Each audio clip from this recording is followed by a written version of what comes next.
Que la gracia y la paz de Dios en cada corazón. Amén. Amén. Qué hermoso tiempo. Aquí en la naturaleza, en este cuadro tan genial, con el verdor de los árboles, de las plantas, nuestros ojos descansan y podemos estudiar la bendita palabra de nuestro Dios. Vamos a estudiar acerca de la iglesia protestante. Este es un término muy significativo, pero que en cierta medida se ha estigmatizado también, se lo ve un poco negativo, porque las protestas es una actividad constante o permanente y a veces muchos jóvenes, a veces muchas personas están allí. La semana pasada leía cómo, o escuchaba, en Perú estaban protestando por el presidente que estaba allí del Senado que había asumido.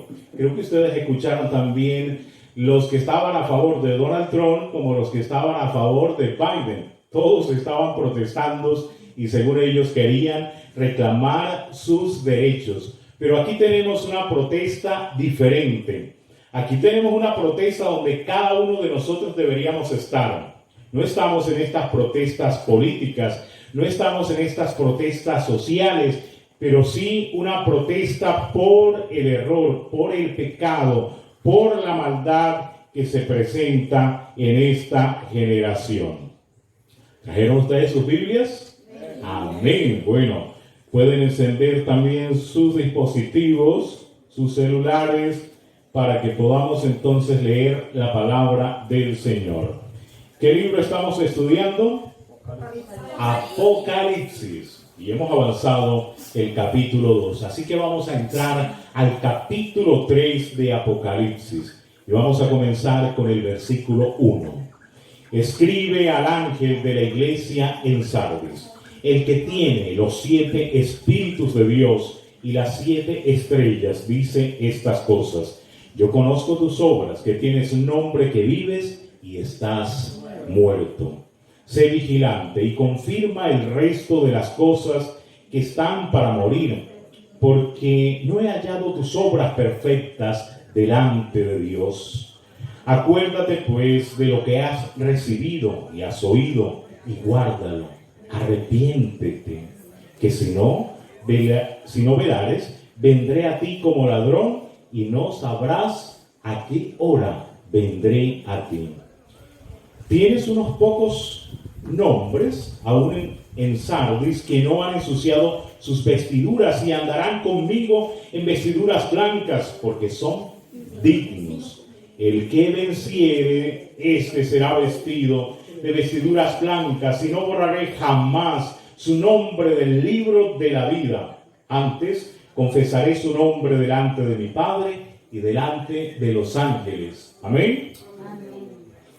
Y el que tiene oído, oiga lo que el Espíritu dice a la iglesia.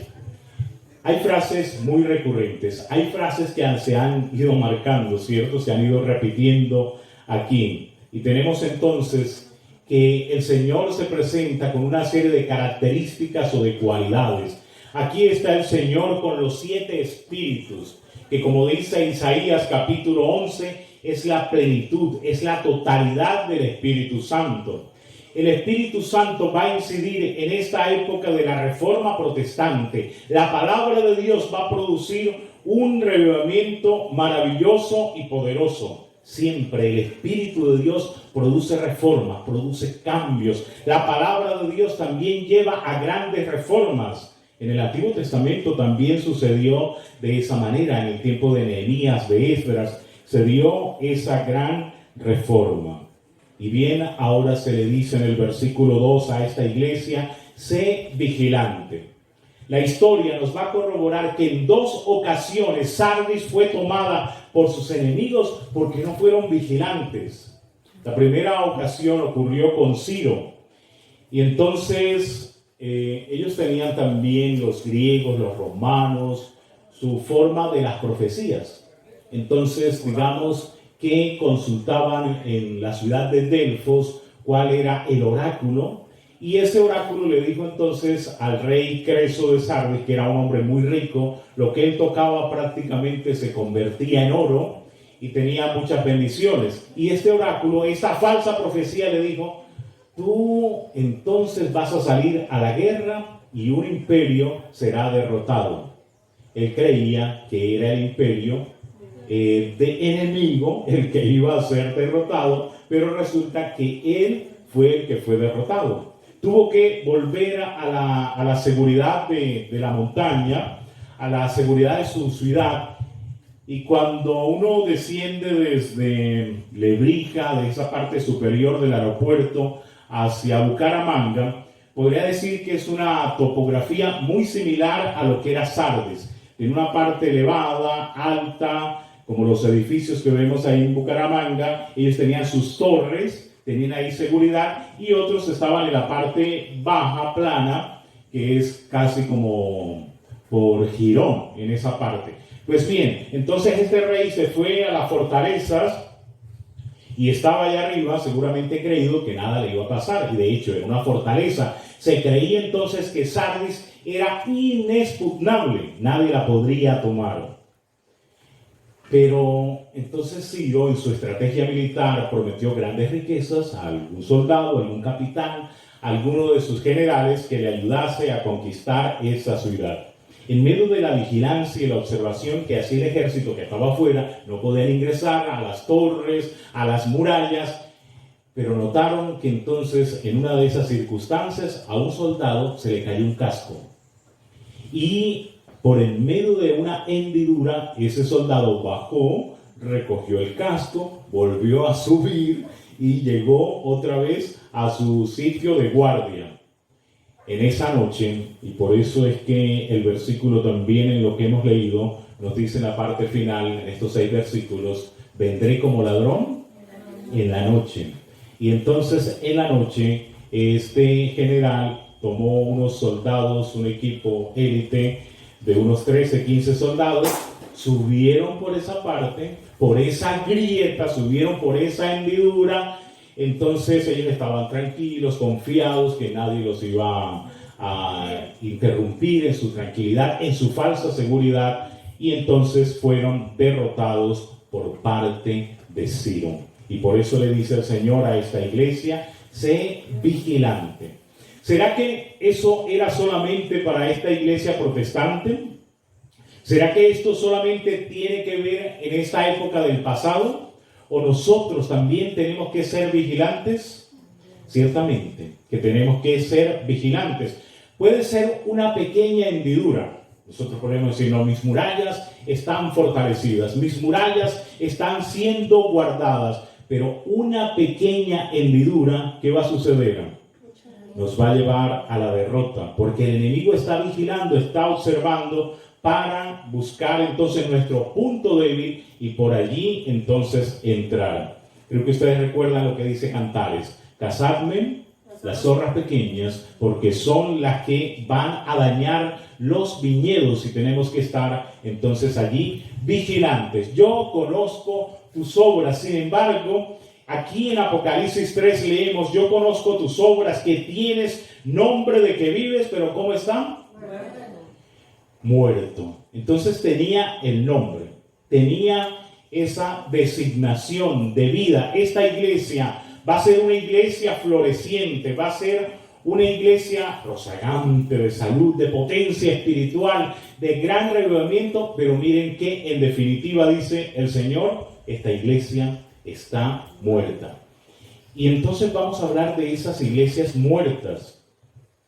Cuando se visita algunos países de Italia, algunos países de Europa mejor, como Italia o Suiza o Inglaterra, hay Holanda inclusive también, hay hermosas catedrales, inmensas, pero esas catedrales no hay feligreses.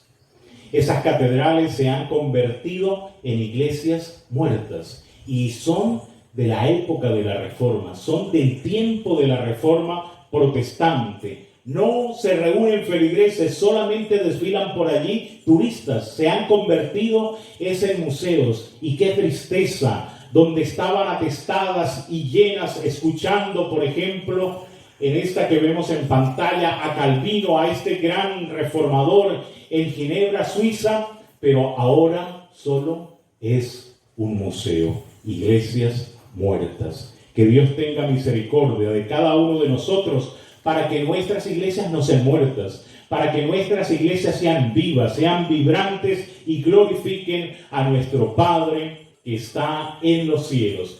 Estamos avanzando en ese cuarto periodo que nos presentaba el pastor Alexander, y ahora, después de Tiatira, llegamos a Sardis. Estamos en el año 1517. Ayúdenme a recordar, yo soy malo para las fechas o algo así. ¿Qué pasó en 1517? 95 tesis. Vamos a hacer otra pregunta y está asociada con el mes. ¿Qué se celebra el 31 de octubre? Vean ustedes, yo dije, van a dar esta respuesta, ¿no? El día de las brujas, el día del Halloween. Pues no, el 31 de octubre se celebra el día de la Reforma Protestante, el día cuando fueron clavadas esas 95 tesis en la abadía o en la iglesia de Wittenberg de parte de Martín Lutero, que generaría entonces la discusión, la investigación de los errores que venía esta iglesia medieval, la iglesia católica. Y este periodo entonces nos va a llevar hasta 1798, donde terminaría entonces la supremacía papal. Vamos hablando de un remanente fiel. ¿Qué significa el nombre de Sardis? Príncipe o canto de gozo. Ajá. Bueno, interesante, ¿cierto? Lo que queda tiene que ver con un remanente, tiene que ver con un residuo y tiene que ver con canto de gozo. ¿Cuánto les gusta cantar? Y saben que en esta generación también hubo muchos músicos. Martín Lutero mismo fue un gran músico. ¿Qué nos recuerdan de Martín Lutero? ¿Cierto? Interesante. Cuando él iba a la dieta de Gor, entonces iba a defender la verdad. Dios le inspiró este hermoso himno: Castillo fuerte es nuestro Dios. Los hermanos Wesley, también compusieron muchos himnos que son muy emblemáticos. Estamos avanzando hacia continuación. Decimos que Sardis corresponde a la iglesia en el siglo XVII y la primera parte del siglo XVIII, cuando la verdad bíblica comenzó a abrirse paso por en medio de la predicación de los reformadores. Y miren entonces ese listado, estos personajes predicando la verdad de Dios, predicando la Biblia sola, predicando la fe en Jesús, predicando la gracia, predicando el sacerdocio universal de los creyentes. Porque hoy en día vamos a encontrar un pensamiento que tiene su origen en el catolicismo. Entonces, ¿quiénes deben predicar? Los sacerdotes o los pastores. Pero en la iglesia protestante era que cada miembro era un sacerdote, que cada miembro era un misionero, que cada miembro tenía esa labor para cumplir en este sentido. Creo sinceramente que la iglesia de Sardis, con su mensaje, está siendo desafiada para volver a sus raíces. Cuando yo estoy aquí en el campo, me siento como pez en el agua. Siento que estoy volviendo a mis raíces campesinas, al aire puro, a la tierra, a la naturaleza. Pues el Señor también le está diciendo a la iglesia de Sardis: vuelve a tus raíces.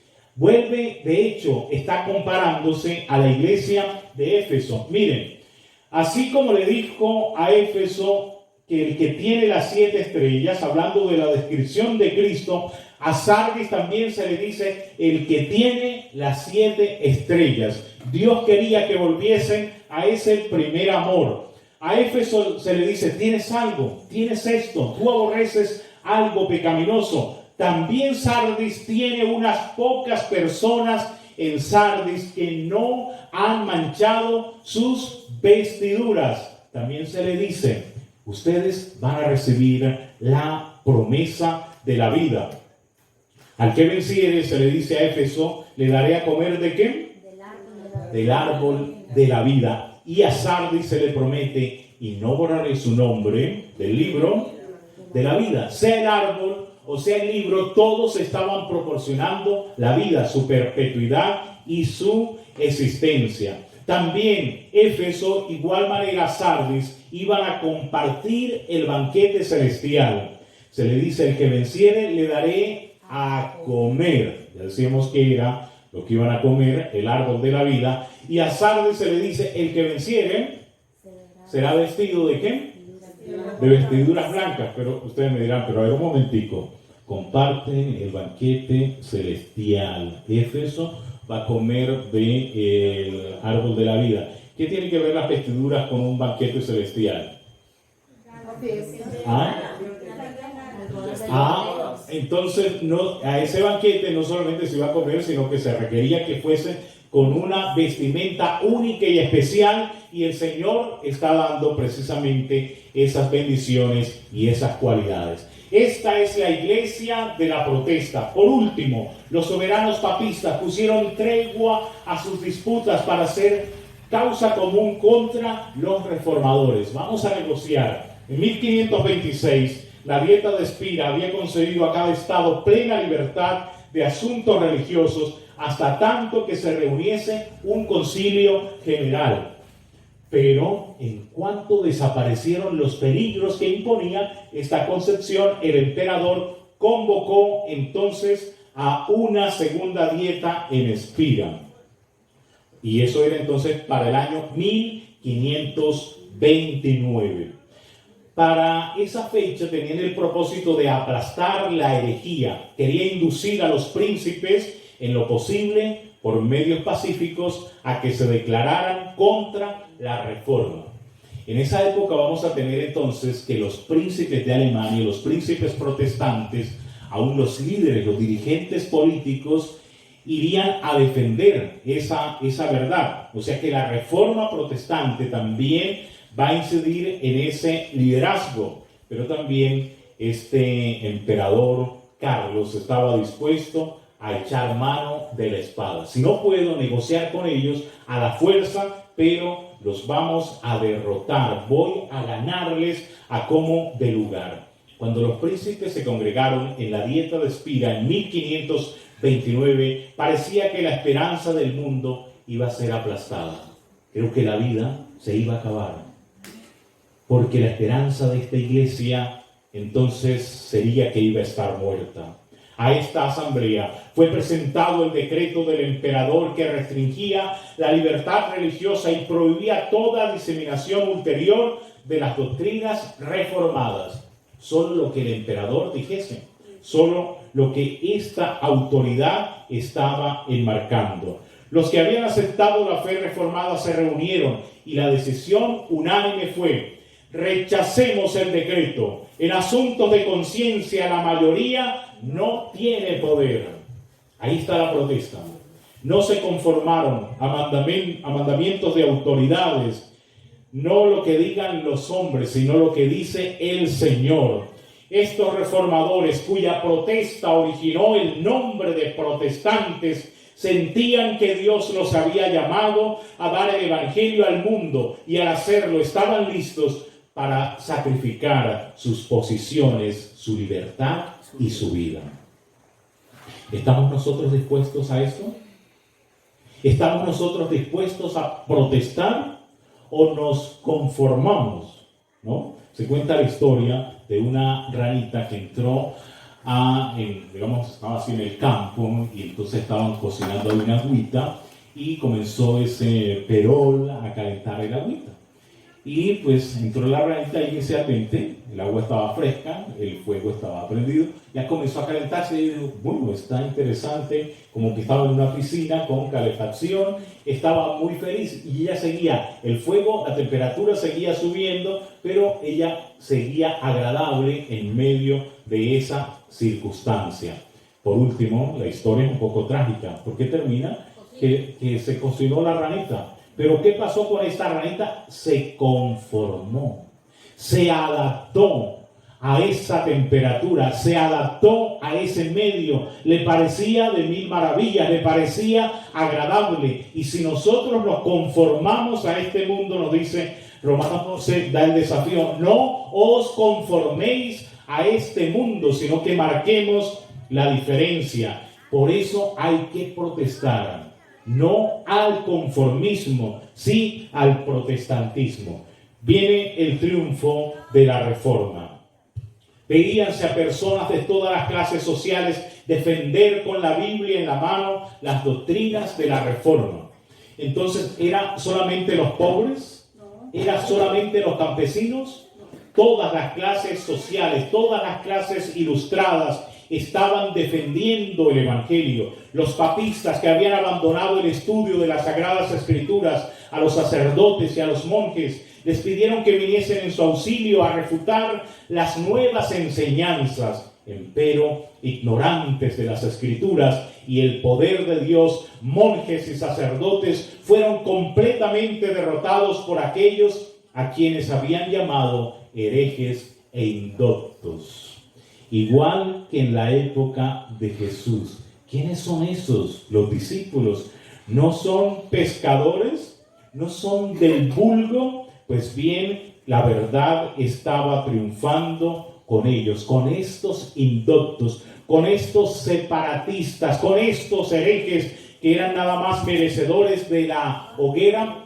Ellos estaban defendiendo la verdad y estaban triunfando. Cuando la persecución ardía contra los predicadores, la verdad ponía a estos en práctica las palabras de Cristo. Y lo hemos estudiado hace pocos días en la lección. Cuando pues os persiguieren en una ciudad, ¿qué hay que hacer? Huir a la otra. Y hacer una obra misionera. Y comenzar a trabajar. Ese es el principio también de la Iglesia Apostólica. En Hechos 8, cuando vino la persecución y todos los laicos fueron esparcidos, salvo los apóstoles, se esparcieron por Samaria, se esparcieron por Judea, se esparcieron y el evangelio iba creciendo por esos lugares. Bendita la persecución, porque nos permite ir a otros territorios para avanzar. Los fugitivos hallaban en algún lugar puertas hospitalarias que les eran abiertas y morando allí predicaban a Cristo. A veces en la iglesia, o si se les negaba ese privilegio, en casas particulares o al aire libre, en todo tiempo y en todo lugar. Cualquier sitio en que hallasen un oyente se convertía en un templo. Gloria a Dios. Estamos aquí en un templo. Estamos aquí en este sitio donde mis queridos hermanos y amigos nos hemos dado cita en medio de la naturaleza para escuchar de Cristo Jesús y con energía, con fidelidad. Entonces se predicaba la palabra de Dios y se extendía con un poder irresistible. ¿En qué siglo tenemos la Reforma Protestante? En el siglo XVI, la Reforma, entonces, presentando a los pueblos la Biblia abierta, procuró entrar en todos los países de Europa. Ese celo misionero caracteriza al pueblo de Dios. No podemos quedarnos, no podemos callar lo que hemos visto y oído. Y por eso entonces, si era Martín Lutero en Alemania, ahora no solamente se quedan preocupados por Alemania. Hablábamos entonces de Italia, hablábamos de Inglaterra, ¿cierto? Pero no solamente en estos pocos países, sino que se esparció este mensaje. Algunas naciones le dieron la bienvenida como a mensajera del cielo. En otros países el papado consiguió hasta cierto punto cerrarles la entrada a la luz del conocimiento de la Biblia, y con sus influencias ennoblecedoras quedó excluida casi por completo. Y analicen ustedes cómo los países que aceptaron el protestantismo se van a convertir en los países más ricos del mundo. Los países que siguieron con la tradición católica, aún en Europa, van a estar en la pobreza. Porque la palabra de Dios trae prosperidad. Porque la palabra de Dios trae bendición. Pero cuando se rechaza el evangelio, trae entonces retroceso. Trae entonces perdición. Tenemos ahora un resumen de Sardis. Vamos a permitirle que Zaira nos lea. Sardis, la iglesia protestante. Veamos entonces sus fortalezas. Sentía que Dios los había llamado para dar el evangelio del mundo. Estaban listos para sacrificar sus posiciones, su libertad y su vida. Rehusaron sujetarse a la autoridad de papas y prelados. procuraron mantenerse leales a Dios y conservar la pureza y sencillez de la fe. Cualquier sitio donde encontraban un oyente se convertía en un templo y la verdad se predicaba con energía y fidelidad. Estamos aquí como ante un espejo. Yo les invito a que nos miremos en el espejo de Sardis. ¿Tenemos nosotros estas fortalezas? ¿Tenemos nosotros estas cualidades? Debería ser. Porque el mensaje que tenemos aquí en Apocalipsis, por eso dice desde el capítulo 1 a las iglesias. Y aunque habla a nivel particular a cada iglesia, dice a las iglesias. No solamente este mensaje era para Sardis, era para todas las iglesias de la comunidad cristiana. Y nosotros somos esa comunidad. Estas cualidades debemos tenerlas. Estas fortalezas deben ser nuestras fortalezas. Todo parecía de mil maravillas. ¡Qué bendición! Una iglesia dinámica, una iglesia misionera, una iglesia protestante, una iglesia con la Biblia, una iglesia con Cristo Jesús. Pero qué triste, venía la apostasía. Pero noten ustedes que aún en este mensaje de apostasía de Apocalipsis 3, 2 y 3, está un mensaje de esperanza, está el mensaje de solución. Por eso le dicen, sé vigilante. ¿Qué pasaba con la vigilancia de esta ciudad de Sardis? Al no ser vigilante, ¿qué les había pasado? Habían sido derrotados. En la época de Alejandro Magno, uno de sus 4 generales, también vino a este territorio y dado que no estuvieron velando como para que el ladrón no les viniese a robar, entonces fueron tomados nuevamente. Sé vigilante, afirma las otras cosas que están por morir. Tenían cosas buenas, pero había que afirmar, había que estar cimentando, porque no he hallado tus obras perfectas delante de Dios. Dios está buscando la perfección. En estos días una hermanita entonces me escribió y me decía, pero hermano, ¿cómo hacemos nosotros para ser perfectos? Porque, bueno, debemos ser semejantes a Dios, ¿cómo hacemos? Bueno, Mateo 5:48 nos habla, sed perfectos, así como vuestro Padre que está en los cielos es perfectos. Y la mensajera del Señor nos va a decir que Dios es perfecto en su esfera y nosotros también podemos serlo en nuestra esfera, en nuestra condición humana, avanzar por esa perfección a través del Espíritu Santo y de la obra de Cristo que se hace una realidad. Aquí yo encuentro 4 imperativos. Número 1, se le dice a esta iglesia, tienes que ser ¿qué? Vigilante. Número 2, acuérdate. Cuando Dios dijo, acuérdate.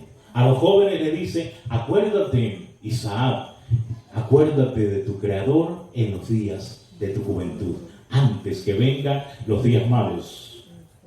A nosotros, como adventistas, nos dice, acuérdate del día del sábado para santificarlo, porque somos fácil de olvidar. Nos podemos olvidar de las extremidades del Santo Sábado y creer que apenas son unas pocas horas y creer que es solamente ir al mediodía a la iglesia y somos adventistas del 7º mediodía. Pero Dios está diciendo, acuérdate del día del sábado para santificarlo, para tenerlo como un día especial.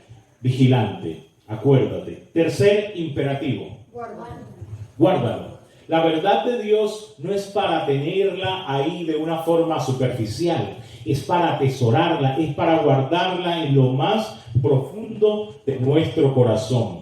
De hecho, somos bienaventurados los que leen las palabras de esta profecía y los que guardan las cosas que están escritas. Pero hay también otro 4 imperativo y es arrepiéntete. A cada una de las iglesias les está dando este llamado de arrepentimiento. Parece que el arrepentimiento no es un buen tema para predicar hoy en día. Parece que el mensaje del arrepentimiento no gana mucha feligresía. Parece que el llamado para volver a las sendas antiguas no genera entonces crecimiento a la iglesia. Pero desde el Antiguo Testamento los profetas predicaban, arrepentíos. Juan el Bautista en el Nuevo Testamento dice, arrepiéntanse porque el reino de los cielos se ha acercado. el apóstol Pedro, la iglesia primitiva, cuando estaban las multitudes escuchando el sermón de Pedro, 2,000, 3,000, 5,000, arrepentíos, porque el reino de los cielos se ha acercado. Y a las 7 iglesias, el Señor también nos está diciendo en cada una de ellas, arrepiéntete. Arrepiente, y esta palabra tiene un sentido de cambio de mente, pero también cambio de acción. Porque si pensamos, si tenemos una mente renovada, va a actuar también de una forma diferente. Pues si no velas, vendré sobre ti como ladrón y no sabrás a qué hora vendré sobre ti. Tenemos este periodo, esta quinta iglesia que va avanzando por la plataforma de la verdad y que como resultado de la apostasía va a surgir un remanente fiel. Las iglesias protestantes llegaron a un punto final en la religión. Se esperaría, era esta la esperanza, qué hermoso ese espíritu de protesta en esta generación, pero qué lamentable y triste que aún los protestantes, que esta iglesia que dice estar viva, ahora está muerta, que los protestantes se callaron y dejaron de protestar. Tenemos apostasía entonces en Inglaterra. El establecimiento del protestantismo como religión nacional hizo menguar la persecución. 1000 maravillas, igual que en la época de Constantino, no vino la persecución, era la iglesia del Estado. Ahora también en Inglaterra el rey está allí, el rey mandó a hacer una versión de la Biblia, tenemos la King James, claro, para el pueblo, que todos la lean. Uy, el rey está con la iglesia. Pero entonces menguó la fe, menguó esa vida espiritual. Aunque muchas de las doctrinas de Roma fueron suprimidas, se conservaron muchas de sus formas de culto. Esas tradiciones, esa pompa. La supremacía del Papa fue rechazada, pero en su lugar se puso al monarca como cabeza de la iglesia. Ya no era el Papa, pero era el rey. Entonces, es lo mismo. Seguían entonces dependiendo del poder humano. Muchos distaban aún los servicios de la iglesia de la pureza y sencillez del evangelio. La gran doctrina de la justificación por la fe, tan claramente enseñada por Lutero, se había perdido casi totalmente de vista. Y ocupaba su lugar los principios del romanismo de confiar en las buenas obras para obtener la salvación. Una iglesia calvinista, pero una iglesia que había olvidado la fe en Jesucristo y que estaba confiando en sus obras.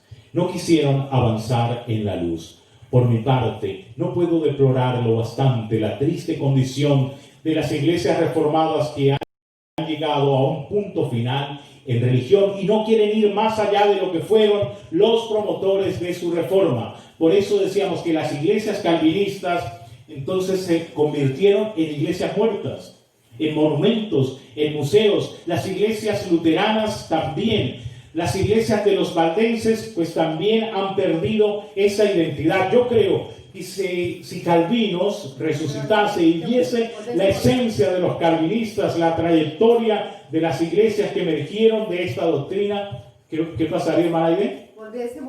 Se moría de un infarto, ¿no? Nuevamente, porque realmente los calvinistas y esta reforma no están protestando por nada. Si Lutero con los luteranos están en el ecumenismo con el papado, los valdenses invitando al Papa Francisco que predique en sus iglesias, y entonces, ¿dónde está la diferencia? ¿Dónde está ese génesis, ese origen de protesta? Sigamos hacia adelante. Es esta una desgracia y por demás digna de lamentar, pues por más que en su tiempo fueron luces que ardieron y brillaron, no llegaron a penetrar todos los planes de Dios. Y esta es una historia de los puritanos. La mensajera del Señor está tomando este registro histórico para ilustrarnos entonces las grandes verdades, como una iglesia viva, ferviente, dinámica, activa, estaba en una iglesia somnolienta, en una iglesia muerta, en una iglesia en decadencia. Pero no solamente en Europa. Las iglesias protestantes de América, lo mismo, que las de Europa, tan favorecidas a recibir las bendiciones de la Reforma, dejaron avanzar en el camino que ella les había trazado. Y en esencia, nosotros deberíamos ser entonces protestantes. Y en esencia, nosotros deberíamos ser reformadores. ¿Estamos listos para protestar? ¿Somos nosotros reformadores? Porque ese es el legado. Eso es lo que esta iglesia nos enseña. A una reforma cabal en nuestras vidas. Necesitamos, la más urgente necesidad de la iglesia, del pueblo de Dios, es un reavivamiento producido por el Espíritu Santo y una reforma cabal. Si bien es verdad que de tiempo en tiempo surgieron hombres fieles que proclamaron nuevas verdades y denunciaron el error tanto tiempo acariciado, la mayoría, como los judíos en el tiempo de Cristo o como los papistas en el de Lutero, se contentaba con creer lo que sus padres habían creído y convivir como ellos habían vivido. Y Dios no tiene nietos. Dios nos llama a sus hijos. Por ahí dice San Juan 1:12, a los que lo recibieron, a los que creen en su nombre, les dio la potestad de ser hechos, ¿qué? Hijos de Dios. ¿Han leído algún texto donde diga, y les dio Dios la potestad de ser hechos nietos de Dios? Porque los nietos serían entonces de los papás, ¿cierto? Cristianos. Por eso es algo individual, es algo personal. Y entonces, de generación a generación, nos vamos a notar es una decadencia, o sea, las generaciones futuras van de mal en peor. No tienen raíz, no tienen base, no tienen fundamentos. No saben su historia. Exacto. Y el que no conoce su historia está condenado en volver a repetirla. Entonces tenemos que volver a la palabra de Dios, a esa fe, a ese dinamismo, a esa esencia para la honra y la gloria del Señor. De consiguiente, la religión degeneró de nuevo en un formalismo. ¿Tenían forma? ¿Tenían un sistema de culto? ¿Tenían una religión exterior? Claro que lo tenían, pero de corazón no había nada. El espíritu inspirado por la Reforma murió paulatinamente. En una ocasión un predicador invitó a una iglesia que estaba muerta y llevó entonces en ese día de culto, digamos que es un santo sábado, colocó un ataúd. Les voy a mostrar, hermanos, quién se ha muerto en esta iglesia. Todavía el ataúd está cerrado, pero en breves minutos vamos a pasar. Estudió entonces de la iglesia muerta, de la iglesia de Sardes, y ahora sí abrió el ataúd. Pueden pasar, por favor, para que vean quién fue el que ha muerto de esta congregación. Y allí en ese ataúd había un espejo. Entonces el que pasaba, miraba era allí su rostro. ¿Qué se mirará entonces de cada uno de nosotros? ¿Qué se observará en ese espejo? Estamos tomando el espejo de Sardes para que nos examinemos y podamos avanzar. Ese testimonio es importante. La vasta circulación que alcanzó la Biblia en los comienzos del siglo XIX y la abundante luz que de esta manera se esparció por todo el mundo. Creo que esta imagen nos está hablando de un elemento que sería propagador del Evangelio, la imprenta. El descubrimiento de la imprenta. ¿Quién fue el que descubrió la imprenta?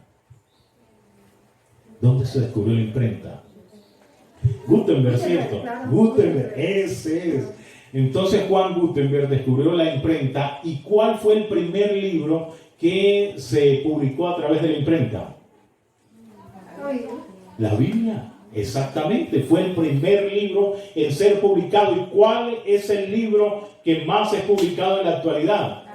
La Biblia. Sin embargo, deberíamos decirlo, y es lo que dice este testimonio. ¿En qué años es que la imprenta se...? Dice que en el siglo XIX. Entonces vino este invento de la imprenta con Johannes o Juan Gutenberg en Alemania. Pero miren lo que sucede. El hecho no es solamente tener la Biblia. Miren ese párrafo.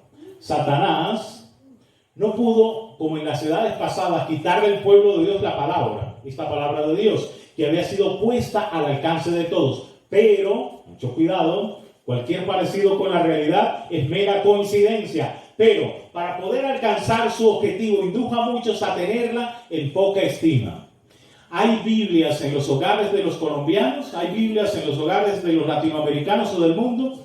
¿Hay Biblias en las casas? Sí las hay, pero ahora ¿se les está dando estima? Los hombres descuidaron el estudio de las Sagradas Escrituras, siguieron aceptando interpretaciones torcidas y falsas y conservando doctrinas que no tenían fundamento alguno en la Biblia. Estamos en el siglo XXI. Hay Biblias impresas, ayúdenme, ¿qué otro tipo de Biblias tenemos? Biblias a través virtuales, en las aplicaciones, en celular, en audio, por internet, por YouTube. Tenemos más y más oportunidad de tener las Biblias, pero hay más estudio de la Biblia. Con muñequitos que la han bajado hasta ahí. Ajá, entonces en dibujos animados tenemos más Biblias, pero eso no asegura de que haya más estudio de la Biblia. Qué bueno que hubiese menos Biblias y que hubiese entonces mayor estudio de la Biblia. En África, las iglesias entonces no tienen la Biblia en sus versiones. Aún en los miles de miembros que hay de nuestra iglesia en África, entonces para tener, digamos, el libro de Romanos, que tiene 16 capítulos, para tenerlo en su idioma, es muy costoso traducirlo, digamos, al Swahili, un idioma de África. Entonces, bueno, como no hay tantos, solamente tenemos un ejemplar del libro de Romanos. Capítulo 1, para el hermano. Capítulo 2, para la hermana. Capítulo 3 y 16, para que cada uno al menos tenga un capítulo. Porque no pueden tener una Biblia, ni siquiera un libro completo, pero ellos sí la leen. Ellos sí la valoran, ellos sí la aprecian. Mis queridos hermanos, tomemos esto en consideración. Satanás siguió permitiendo las doctrinas de la Biblia y empezaron a echar profundas raíces las tradiciones que iban a perder a billones de personas. No se enseñaba la Biblia, sino tradiciones y mandamientos de hombres. Se degradaron los principios que los reformadores sustentaron y por los cuales sufrieran tanto. Y ahora entonces, de acuerdo a lo que hemos leído, tenemos allí las causas de la apostasía. Miremos entonces estas causas de la apostasía. Isaac alcanza allí a leer. Adelante, por favor. Unión de la Iglesia con el Estado. Los servicios de la Iglesia distaban mucho de la pureza y la sencillez del Evangelio. Comenzaron a confiar en las buenas obras para alcanzar la salvación. No quisieron avanzar más en la luz. Se conformaron con creer lo que sus padres habían creído y convivir como ellos habían vivido. La religión degeneró en formalismo. La religión degeneró en formalismo, bajó la espiritualidad y aumentó la mundanalidad. Qué triste cuadro, qué triste examen. Reverencia hacia las opiniones de los hombres, se aceptaron teorías humanas en lugar de las enseñanzas de la palabra de Dios, se descuidó el estudio de la Biblia, se aceptaron interpretaciones torcidas y falsas, conservando doctrinas que no tenían fundamento alguno en la Biblia. Porque el engaño de Satanás es precisamente llevar a una religiosidad, pero olvidarse de los principios bíblicos. Si nosotros no queremos ser engañados, en este tiempo del fin tenemos que leer la palabra de Dios. Esa será nuestra salvaguardia. Entonces, leer la palabra de Dios. Se aliaron con hombres devotos a las cosas de este mundo. El orgullo, el despilfarro fueron fomentados bajo el disfraz de la religión. Se defendían las tradiciones en lugar de defender la fe que una vez fue entregada a los santos. Muy preocupante. Creo que esto es como para ponerse a llorar, ¿no? ¿Y qué se hace cuando hay un muerto? Se llora, se lamenta. Pero el Señor nos quiere dar un mensaje de esperanza. En medio de esta iglesia en apostasía surge un remanente. Pero tienes unas pocas personas. ¿El pueblo de Dios ha sido la mayoría? No. El pueblo de Dios a través de los tiempos son los que tienen todos los medios y los recursos necesarios. No, aún en medio de la pobreza y de la necesidad, humildes. A veces se nos califica de simples pelagatos. ¿Cómo harán ustedes para llevar el triple mensaje angélico al mundo entero? ¿Tienen ustedes televisión? ¿Tienen ustedes radio? ¿Tienen ustedes recursos económicos? ¿Tienen ustedes imprentas o editoriales para hacer eso? Pues el Señor está diciendo: tienes unas pocas personas en Sardis que no han manchado sus vestiduras y andarán conmigo en vestiduras blancas porque son dignas. Y ahí está el mensaje y el título de esta serie: el que venciere. ¿Vencemos nosotros solos? Ellos han vencido por la sangre del Cordero y por el testimonio de la palabra. El que venciere será vestido de vestiduras blancas, y no borraré su nombre del libro de la vida, y confesaré su nombre delante de mi Padre y delante de sus ángeles. Miren el contraste. Habla de muerte, pero aquí habla de vida. La iglesia está muerta, pero el Señor dice: ustedes no están muertos. Estas pocas personas están vivas y por eso están en el libro de la vida. Porque si estuvieran muertas, ¿en qué libro estarían? Allí serían. ¿En qué libro estamos nosotros? El libro de la vida, ¿amén? Estamos en el libro de la vida. Esa es la promesa del Señor que Él nos regala en esta oportunidad. Sardis, avanzando en la plataforma de la verdad. Entonces, debido a su apostasía, viene Filadelfia, un remanente fiel, unos pocos. Este remanente, según Apocalipsis capítulo 3. Miremos qué pasa con este remanente. Ahí está Wesley y el movimiento metodista. Wesley también va a impulsar la música, decíamos anteriormente. Ellos tenían un método de consagración, de lectura de la Biblia, de orar. De hecho, esto le da el nombre de metodistas, porque tenían un método, una forma. Elena G. de White fue metodista, tenía esta esencia, tenía estas raíces. Noten que la carta de Sardis comienza hablando de los 7 espíritus. El Espíritu Santo les constriñó a predicar a Cristo y a este crucificado. Millares fueron convencidos y verdaderamente convertidos. Había que proteger de los lobos rapaces a estas ovejas. Wesley no había pensado formar una nueva denominación. Pero las circunstancias, el pecado, la apostasía lo llevó a esta realidad. De hecho, él no tenía una nueva iglesia estructurada. A Wesley también le debemos la herencia de los grupos pequeños. Wesley organizaba grupos de 12 personas para que en diferentes casas y hogares se predicase la palabra de Dios. Tenemos que volver a esta esencia reformadora para que esta unión metodista, también nosotros, a través de los grupos pequeños, vamos a cumplir la misión. Si las iglesias las cierran las pandemias, si las iglesias están limitadas, que el aforo apenas son 100, son 200, son 50, son 10 en las iglesias de acuerdo a la capacidad, pues en los grupos pequeños, en las casas, con los laicos, con los predicadores, la iglesia va a avanzar.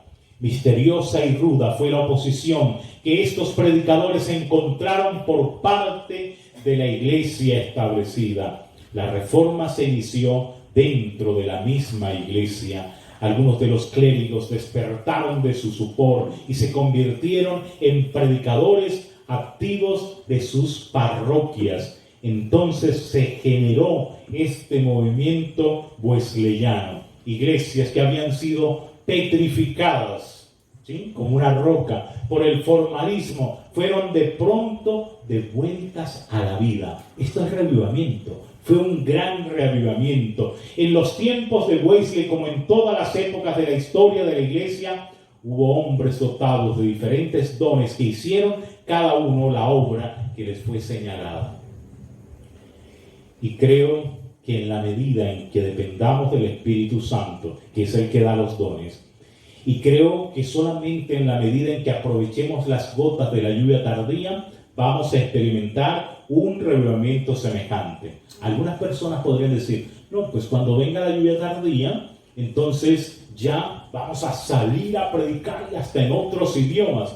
Pero si no comenzamos, ahora no estaremos para recibir la lluvia tardía si no nos aprovechamos de la lluvia temprana. Así que aprovechemos esa lluvia. Los puritanos, muchos deseaban ardientemente volver a la pureza y sencillez que caracterizaban a la iglesia primitiva. Consideraban muchas de las costumbres arraigadas en la iglesia anglicana como monumentos de idolatría y no podían en conciencia unirse a dicha iglesia en su culto. No podemos nosotros soportar el error, no podemos nosotros soportar la apostasía, pero como la iglesia estaba sostenida por el poder civil, no consentía que nadie sustentara opiniones diferentes en asuntos de formas. La asistencia a los cultos era requerida por la ley. Se vieron obligados a separarse entonces de la iglesia anglicana. Cuando no se puede, a la luz de la palabra de Dios, entonces la apostasía o Satanás, que está detrás de las apostasías, va a llevar siempre a la fuerza, va a usar el poder, la autoridad, y por eso, tristemente, ellos se vieron obligados a separarse de la iglesia anglicana. Los puritanos se unieron en solemne pacto como pueblo libre del Señor para andar juntos en todos sus caminos que les habían hecho conocer en lo que Él les notificase. Y creo que en lo sucesivo tendremos que estudiar también que estos puritanos no solamente se quedaron en Europa, sino que vendrían a Estados Unidos. Y esa fe pura la mantenían. Esos principios de no un rey, de no un papa, de la palabra de Dios como su máxima autoridad. En esto se manifestaba el verdadero espíritu de la Reforma, el principio esencial del protestantismo. ¿Somos nosotros protestantes? Amén. ¿Somos nosotros reformadores? Esa es nuestra herencia. La Reforma entonces tiene diversos grupos, diversas denominaciones. Tenemos a los luteranos, anabaptistas, menonitas, anglicanos, metodistas, puritanos, bautistas, calvinistas, presbiterianos. De hecho, de los bautistas, allí estaría nuestra esencia, los bautistas del séptimo día, que van a dar la luz del sábado para el pueblo de Dios. Ya de esta manera terminamos este mensaje y el Señor nos invita a la reflexión. Hermana Teresa. ¿Tu nombre de iglesia que existía en ese tiempo? Sí, exacto. Entonces fueron las iglesias que se establecieron. Entonces luteranos con Lutero, los menonitas también por su fundador Menon Simon, los anglicanos entonces que estaban asociados en Inglaterra, que veíamos los metodistas de parte de Wesley, y así sucesivamente también los puritanos, los bautistas, como los calvinistas de parte de Calvino. Entonces ellos estuvieron, y de Calvino tenemos las iglesias presbiterianas, también se les conoce como iglesias reformadas. Allí están. Hay otro cuadro que tenemos. La pregunta es, ¿esas iglesias existen ahora o...? En esencia sí, y se las llama iglesias tradicionales. Todavía existen luteranos, todavía existen menonitas, todavía existen las iglesias reformadas, y digamos en el siguiente cuadro entonces tenemos cómo esas iglesias todavía están. Comenzaron en 1517, pero todavía están los metodistas, están los anglicanos, están los reformados, están los presbiterianos y están los anabautistas, que son los menonitas y otras ramas que han surgido de parte de ellos. Todavía están esa herencia, pero la idea es que siguiesen toda la luz, que no se quedasen sembrados en el pasado, sino que siguiesen avanzando con ese espíritu protestante en la fe de la palabra de Dios, en recibir más luz y progresar. Pero Dios no nos puede dar más luz si no vivimos la luz que ya nos ha regalado. Por eso necesitamos. Hermana, yo creo que ellos van a conocer la luz del sábado, me imagino. Amén, amén. Los menonitas y toda esa gente, porque ellos conservan sus... A ellos hay que predicarles, a ellos hay que llevarles la luz. De ellos, de los bautistas del séptimo día, les debemos el sábado nosotros como creyentes adventistas. Entonces hay que reformar porque esta es la iglesia de la protesta y de la reforma protestante. Entonces tenemos que reformar y protestar por el pecado. Yo quiero que podamos orar al Señor y que el Señor nos bendiga abundantemente.